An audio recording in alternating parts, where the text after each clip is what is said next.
Good morning. আশা করছি আপনারা সকলেই খুব ভালো আছেন। আমার আজকের আরও একটি নতুন ভ্লগে আপনাদের সকলকে স্বাগত। আজ শুক্রবার, সকাল এখন 8:30। এখন থেকেই আজকের ভ্লগটি শুরু করছি। আপনাদের বলেছিলাম যে আমি রোজ ছোট ছোট ভিডিও হলেও আপনাদের সাথে একটু করে আপডেট শেয়ার করব। তবে কি যে শেয়ার করব আমি সেটাই বুঝে উঠতে পারছিলাম না। বেশ কয়েকটা দিন হলো ভিডিও সেরকম দেওয়া হয়নি। তবে জানেন তো, এমনই অভ্যাস হয়ে গেছে এই ভিডিও দেওয়াটা, যে ভিডিও না দিলে মনে হয় সারাদিন কী বা করলাম। আর সত্যি বলতে এখন না আমার লাইফস্টাইলের অর্ধেক জিনিস আমি শেয়ার করতে পারবো না আপনাদের সাথে। সেই কারণেই মূলত কি করব, না চাইতেও ভিডিওটা না দিয়েই থাকতে হচ্ছে আমাকে। যাই হোক, আজকে ভাবলাম না একটা ছোট্ট ভিডিও আপনাদের সাথে শেয়ার করি। এই যে দেখুন, আমাদের গাছে কতগুলো গোলাপের কুড়ি এসেছে। তবে বোধহয় মাটিটার কিছু অসুবিধা, কুড়িগুলো বড় হচ্ছে না জানেন। ওই ছোট ছোট কুড়ি রয়ে যাচ্ছে আর একটু করে ফুলটা ফুটছে। ঘুম থেকে উঠেছি তখন ওই 7টা কিংবা 7:30 বাজবে। উঠে পরে এক গ্লাস শরবত আর সাথে করে আমার যে মুড়ি খাওয়া প্রত্যেক দিনের সকালের, ওই মুড়ি খাওয়া দাওয়াটা করে নিয়েছি। ভাবলাম মুড়ি খাবারের সময় থেকেই আপনাদের সাথে ভিডিও শেয়ার করব, কারণ আজকে দুধ মুড়ি খেয়েছি। আর দুধ মুড়ি আমার খুবই প্রিয়, আপনারা জানেন। তবে এতটাই প্রিয় যে আমি ভিডিও করতেই ভুলে গেছি। এই মুহূর্তে মা রান্নাঘরটা পরিষ্কার করে নিয়েছে আর বাড়ির বিছানাগুলো গুছিয়ে নিয়েছি। ঘরটাও দাঁড়িয়ে দাঁড়িয়ে ঝাড়টা দিয়ে নিয়েছি। আর তারপর দেখুন হাফ বালতি মতো জল নিয়ে এলাম, বারান্দাটা একটুখানি মুছে দেবো। গতকাল বৃহস্পতিবার ছিল, বৃহস্পতিবারে ভালো করে ঘরটা মুছেছি। আজ আর রুমগুলো পুরোপুরি মুছবো না, শুধুমাত্র বারান্দাটা আর রুমের দুয়ারগুলো একটু করে মুছে নেব। তো এদিকে দেখুন অল্প করে সার্ফ দিয়ে দিয়েছে ওই হাফ বালতি জলে। এরপর চলুন আস্তে আস্তে বারান্দা ঘর একটু করে মুছে নিই, আর আপনাদের সাথে অনেক অনেক গল্প আছে সেগুলো শেয়ার করি। এই 4 দেওয়ালের জীবনে ভীষণ একঘেয়েমি লাগছে জানেন। অনেক দিন হলো তো সেরকম কাজকর্মও হচ্ছে না, আবার আমি করতেও পারছি না। তার উপর শরীরে ক্লান্তি তো রয়েছে, বাইরের দিকেও কোথাও বেরোতে পারছি না। বাবার বাড়ি এলে আপনারা দেখেছেন আমি অর্ধেক দিন বাজার যাই, তো এটা তো এখন আর করতে পারছি না। আর এই আমাদের বাড়িতে মাত্র 3টে লোক। সত্যি বলতে এখন আমি আমার শ্বশুরবাড়ির লোকগুলোকে ভীষণ মিস করছি, মিষ্টুকে খুব মিস করছি। তবে কি আর করা যাবে, মানে এখন আমি চাইলেও যেতে পারছি না ওখানে। তো যখন যাব তখন তো খুবই খুশি লাগবে, তবে এই যে কটা দিন যেতে পাবো না, মানে মনটা খুবই খারাপ লাগছে। শুধু মনে হচ্ছে যদি 5 দিন এখানে 5 দিন ওখানে থাকতে পেতাম খুব ভালো হতো। আবার জানেন তো, বেশ অনেক কটা দিন যদি শ্বশুরবাড়িতে থাকি তখনও আবার মনটা খারাপ লাগে।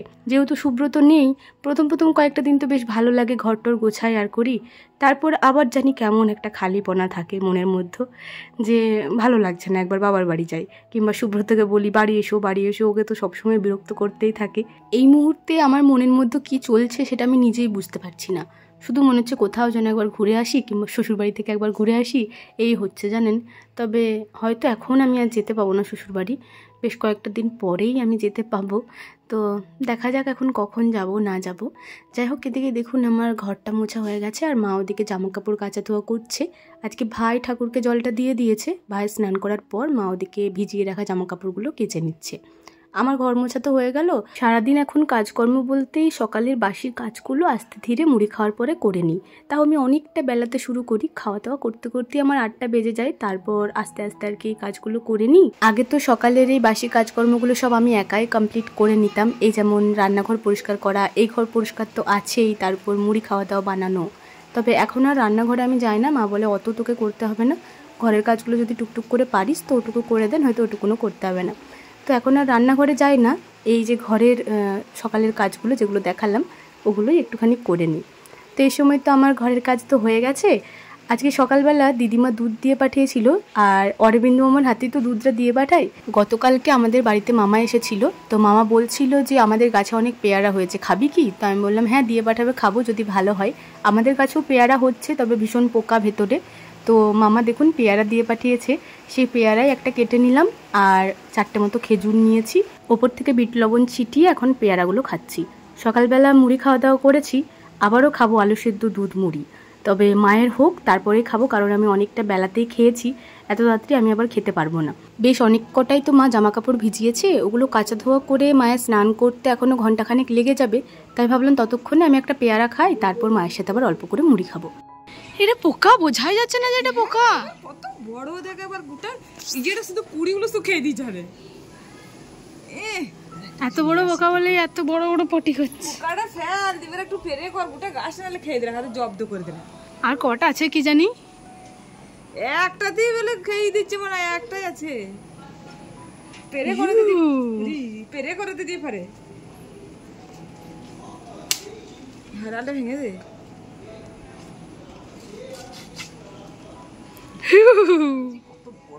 আমি জীবনে দেখিনি এত বড় পোকা মনে হয়। বাবারে হিষ্ট পুষ্ট হয়ে খেয়েছে। ভেন্ডির মতন দেখতে লাগছে। ভেন্ডি রান্না করে তো তাহলে। আমি কালকে বললাম না যে এত বড় বড় পায়খানা অনু। হ্যাঁ পোকাতে। হ্যাঁ একটু পেরে কর গাছ নাহলে বাস। পাতাগুলো ওই জন্য কেমন কেমন হয়ে যাচ্ছে না কি মা? সবুজ বারা হয়ে পোকা লাগলে এরকম হয়। আরে কতদিন আর অত সবুজ পোকাটা দেখতে পাওয়া যায় মা বলো? আমি ভিতরে ভালো দেখতে পাওয়া যাচ্ছে না, আমার চোখে দেখতে এইটা কি বটে ধামসাপাড়া। এই মুহূর্তে অনেকটাই সময় পার করে ফেলেছি। সকালের মুড়ি খাওয়া দাওয়া হয়ে গেছে মায়ের স্নান করার পর।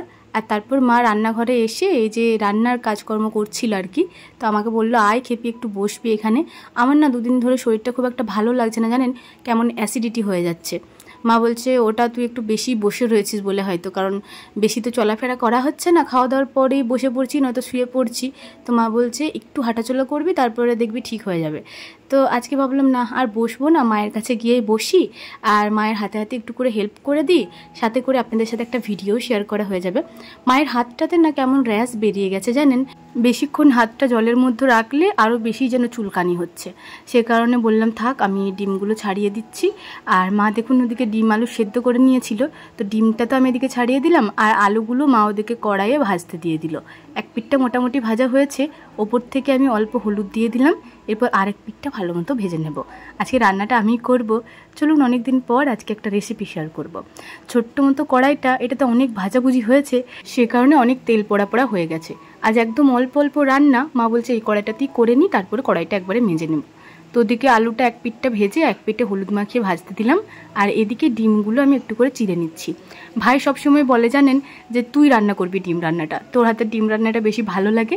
আসলে আমি যখনই ডিম কারি করি এই যে ডিমগুলো একটু বেশি করে চিড়ে নিই, এতে করে মশলাপাতি ডিমের মধ্যেও ঢুকে যায়। তো এটা আর কি ভাইয়ের খুব পছন্দের। আর মা বেশি চিড়ে না আর কি, মা খুন্তি করে একটু করে দাগ করে দেয় আর তারপর দিয়ে দেয়। তো এটাই আর কি ভাইয়ের অপছন্দের। তো ভাবলাম ঠিক আছে আজকে ডিম কারিটা আমিই বানাই। এদিকে দেখুন আলুগুলোও ভালো মতো ভাজা হয়ে গেছে, চলুন এগুলো তুলে নিই। আর ওদিকে ডিমটাতে তো লবণ হলুদ মাখিয়ে নিলাম, ডিমটাও খুব সামান্য পরিমাণে ভেজে নেব, খুব বেশি ভাজবো না, তাহলে ওপরে একটা ছাল পড়ে যায়। একটুখানি ভেজে নিলে ডিমটা ভালো লাগে খুব। তো এই যে হলুদ লবণ মাখানো ডিমটা এখন অল্প অল্প করে নাড়িয়ে চাড়িয়ে ভেজে নেব ভালো করে। ডিমগুলো সেদ্ধ করার সময় একটা ডিম ফেটে গেছিলো, আর ওই ডিমটা ভাজতে ভাজতে আরোই একটু বেশি করে ফেটে গেল। এই যে হালকা করে ভেজে নিলাম, লাস্টের ওই ফাটা ডিমটার থেকে একদম কুসুমটাই বের হয়ে গেল। আলু ডিম ভাজার পর কড়াইয়ে যেটুখানি তেল অবশিষ্ট ছিল ওই তেলেই মশলাটা কষিয়ে নিয়েছি, খুব বেশি তেল দিইনি যেহেতু এটা কষা কষা ডিম কারি হবে। আর তারপর দেখুন মশলা কষানোর পর প্রথমে আলুটা দিলাম। আলুটা দিয়ে যখন একদম ভাজা ভাজা হয়ে যাচ্ছিল তখন যে 3টে ডিম গোটা ছিল ওই 3টে ডিম দিলাম। খুব সামান্য পরিমাণে নাড়াচাড়া করার পর অল্প চিনি আর একটুখানি সস দিলাম, এরপর আরও একটু ভালো মতো কষিয়ে নেব। এই ডিম কারিতে আমার চিনি আর সস না দিলে মনে হয় যেন স্বাদটা অসম্পূর্ণই থেকে গেল, সেই মনের মতো স্বাদটা আসে না। তারপর যখন মশলাটা একদম মাখো মাখো হয়ে গেছিলো দিয়ে দিলাম অল্পখানি জল। আলু ডিম যদিও সেদ্ধ করা আছে তার উপর ভেজেওছি, তবুও একটুখানি জল দিলাম মশলাটা যাতে ভেতর অবধি প্রবেশ করে। আর তারপর যখন জলটা একদম কমে গেছে, এই যে একদম মাখো মাখো হলে তবেই নামাবো ডিম কারিটা। এই ডিম কারিটাই আমার ভাইয়ের খুব পছন্দের। চলুন হয়ে গেছে ডিম কারি, মাকে বললাম নামিয়ে নিতে, আর এই যে এখন বাটিতে করে নামিয়ে নিচ্ছে। আমাদের 3 জনের রান্না, 4 পিস ডিম দেওয়া হয়েছে যদি বাবা রাত্রেবেলা আসে। ডিম কারিটার পর এই যে আমার জন্য একটা রান্না করে নিয়েছি। আমি না এখন সেরকম রান্নাবান্না কিছুই খেতে পাচ্ছি না, তবে আজকে প্রথমবার ডিমটা খেলাম অনেক দিন পর। আর তার সাথে আমার জন্য বানিয়েছিলাম বিট গাজর কুমড়ো আলু দিয়ে একটা তরকারি। আমার এক বান্ধবী বলছিল এভাবে একটা তরকারি বানিয়ে খাবি ভালো লাগবে। তো এই যে আজকে বানিয়েছি, কালারটা একদম লাল হয়ে গেছে, কোনটা কি সবজি কিছুই বোঝা যাচ্ছে না। রান্নাঘর থেকে বের হয়েই আমি গেছিলাম স্নান করতে। আজকে মাথায় স্নান করেছি, অনেক দিন হলো মাথায় স্নান করা হয়নি। আসলে এখন তো ঠাকুরকে জল সেরকম দেওয়া হচ্ছে না, আর সে কারণে আর কি মাথায় স্নানটা করা হচ্ছে না। আমি গাফিলতি করে করছি না, সত্যি বলতে কী যে হয় আমি জানি না, এত ক্লান্তি লাগে, স্নান করতেও ক্লান্তি লাগে। তো মাথায় স্নান করছিলামই না, আজকে দেখলাম না আজকে করতেই হবে। চুলটা একদম চিটচিটে হয়ে গেছে, মনে হচ্ছে যেন তেল নিয়েছি, তো সে কারণে শ্যাম্পু করে নিয়েছি আজকে। আর তারপর দেখুন স্নানের পরে ঠাকুর মন্দিরে বসে জপটাও করে নিলাম। এরপর খাওয়া দাওয়া করবো, অনেকটাই তো দেরি হয়ে গেছে। খাওয়া দাওয়াটা করি, তারপর বাইরে একটুখানি ঘুরবো, যাতে করে খাওয়া দাওয়ার পরে আমার হজমও হয়ে যাবে। আর তারপর এই যে চুলটা যে ভিজে রয়েছে ওই ভিজে চুলটাও শুকিয়ে যাবে, তারপর না হয় ঘুমাবো একটুখানি। মাকে বললাম খাওয়া দাওয়া দিয়ে দিতে। এদিকে মা আমাকে অল্প করে ভাত দিয়েছে। বেশ কয়েকদিন হলো আমি আতপ চাল সেদ্ধই খাচ্ছিলাম, তবে আজকে মাকে বললাম আর আতপ চাল সেদ্ধ করতে হবে না, এই ভাতটাই দিও, এটাই অল্প অল্প করে খাই। আর তার সাথে তরকারিটা একটু বেশি করে নিয়েছি, ভাতটা কম হলেও হবে, তরকারিটা একটু বেশি করে খেলেই তো বেশি ভালো, তাই না? ভেবেছিলাম রান্নাটা খুব একটা ভালো লাগবে না, তবে না, বেশ ভালোই লাগছে, মিষ্টি মিষ্টি। সন্ধ্যা এখন 7টা। এই সময় মা একটুখানি চা করেছে আর ভাই নিয়ে এলো এই যে 1 প্যাকেট টোস্ট।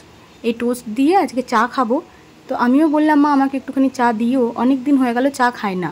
আমার মুখে চা খাই না কথাটা শুনে আপনারা নিশ্চয়ই অবাক হচ্ছেন, কারণ আমি 1 নম্বরের চা খোর। তবে হ্যাঁ, সত্যিই আমি 2-3 মাস ধরে একদমই চা খাইনি।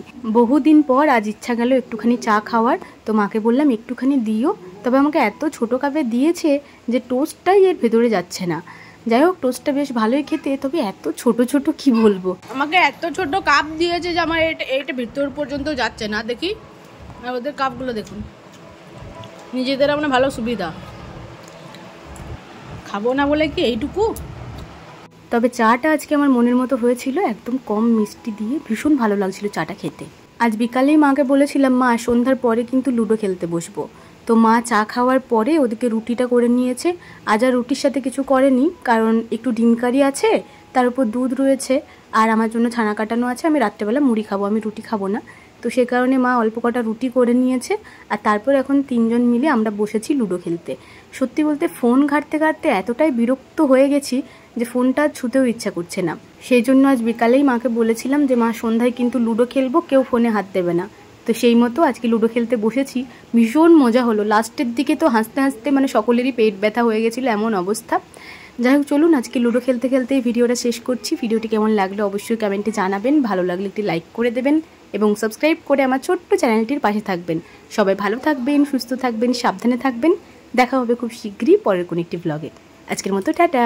আর আমি কিন্তু 1টা বাজি খেয়েছিলাম, 1টা বাজি দিয়েছিলাম লুডোতে।